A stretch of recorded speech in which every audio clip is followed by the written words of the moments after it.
On Storyboard today, Microsoft takes on Google with Bing. The Jazz makes Honda tweak its marketing strategy. ICC World T20 ratings are coming in lower than expected. And come 2009, is it worth it?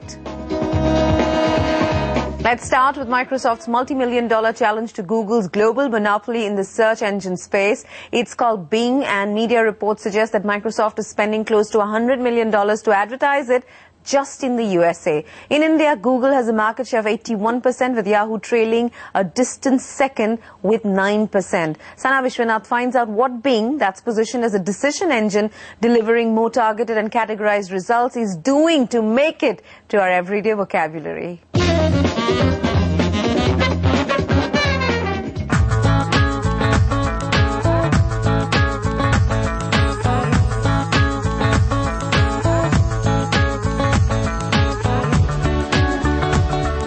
Well, not much of a difference there. Bing's results are more categorized and easier to navigate. It also offers sneak previews of links in case you don't want to click through to a result. And when it comes to aesthetics, I do find Bing neater and more pleasing to the eye than Google. But does Bing live up to Microsoft's claims that it is a better and more targeted search engine?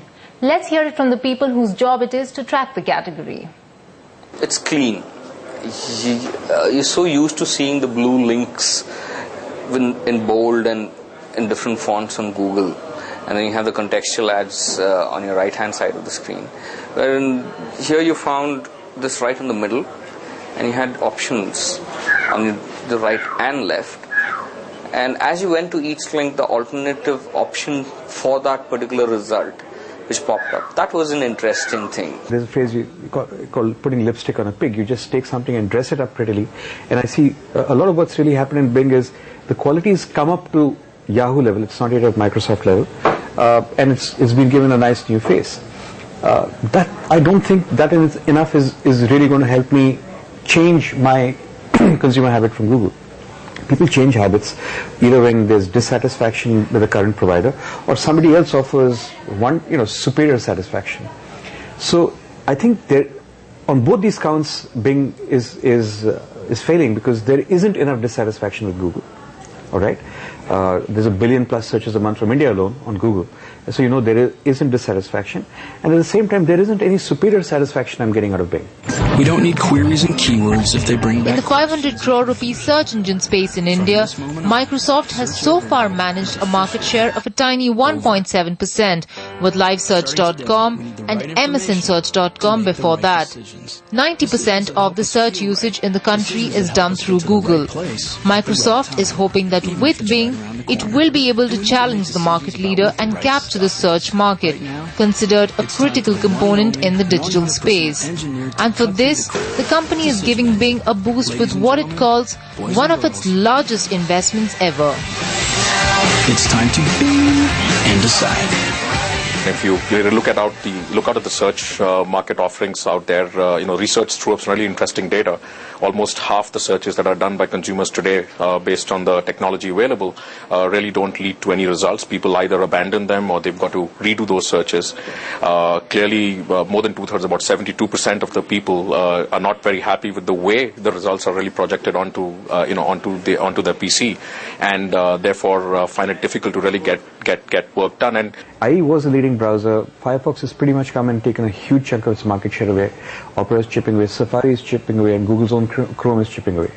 So it's kind of lost that. So it's saying, okay, fine, let me at least get the searcher by offering search. You go via search to your places, so it's important to control the gateway because you extract your toll tax putting ads around the gate. And I think that's where, it's important because that's a $25-30 billion gate that people pass through, and there's a lot of money there and there's a lot of value there, and Microsoft was missing out on that, so they felt it was imperative to go and try to get that.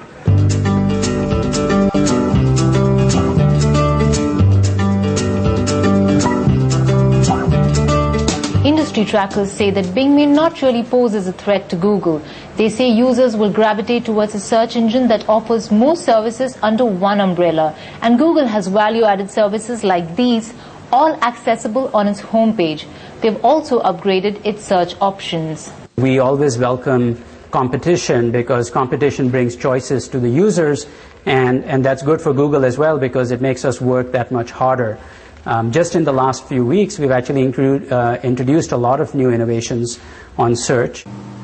Media buyers say that while Google has AdSense and AdWords that allow companies to bid for keywords, advertising on Bing is difficult with no such platform to leverage. On its part, Microsoft says that marketers will have a more targeted audience thanks to vertical search offerings like Bing Health and Bing Travel. Early reports show that while hits on Bing peaked right after its launch in India, the traffic has since dropped by nearly 60%. Google is already out with Google Squared, a search engine that collates and categorizes data in squares so that the user gets structured results. Tech experts are hailing Google Squared as the future of search. To keep up with competitors like Google and new players like Bolt from Alpha, Bing will have to remain relevant to its users and consistently upgrade itself if it wants users to say, just Bing it. In Mumbai, Sana Salam Vishwanath. I still have Google on my homepage, but if Bing lives up to Microsoft's expectations, we are set for exciting times online. Next, it may not be the best of times in the automobile market, but Honda has gone ahead and launched the Jazz this week. The cheapest you can get Honda's small car is about 7 lakh rupees. That's roughly 15% more than its likely peers.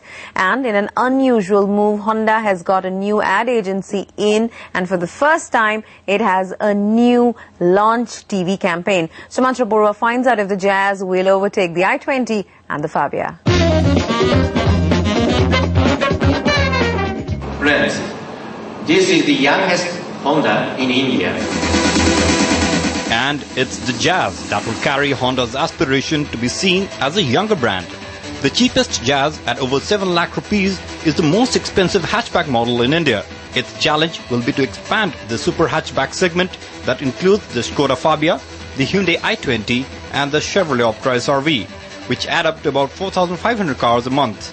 To get people to accept the premium price positioning of the Jazz, Honda will have to invest more on marketing the Jazz than it has on its other brands. Normally, Honda cars get customers by sitting pretty in showrooms.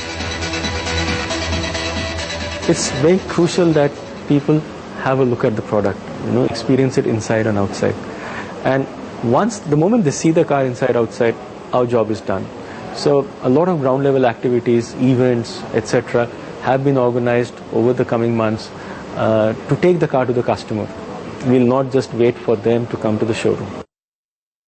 Ample interior space and features such as multiple seat configurations is what Honda hopes will convince customers to shell out over 7 lakh rupees for a hatchback.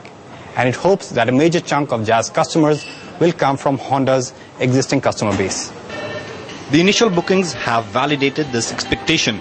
43% of initial bookings were made by existing Honda customers, but Honda knows that it will have to look beyond Honda loyalists. To prepare the market for the Jazz, Honda called for a pitch in which 8 agencies participated. Ogilvy agency Meridian was chosen to create the campaign. The brief was to break across the hierarchies we have in segments. That is the B segment, the C segment, D segment, and so on, and actually get the young at heart buyer on our side. It's not the low-end, run-of-the-mill kind of product. It's also not priced as a low-end one.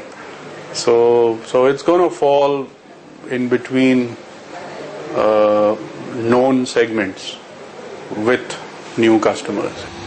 With customer sentiment picking up in the auto sector and banks dropping interest rates, deliveries of Jazz have started.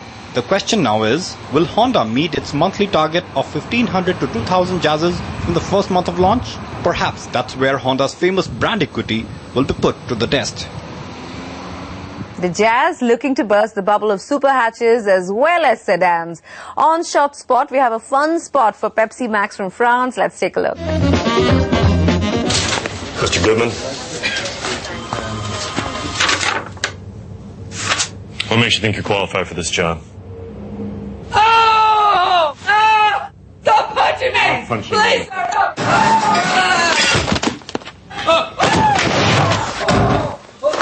Don't throw me! No, not that Don't touch me! Keep your hands off of me! Don't throw me out!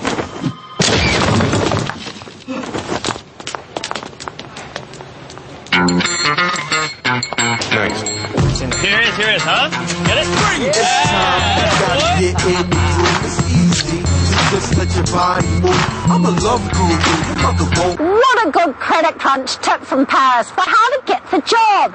Just get your mates to help you pull a fast one on the interviewer, and a couple of cans of Pepsi will do the trick.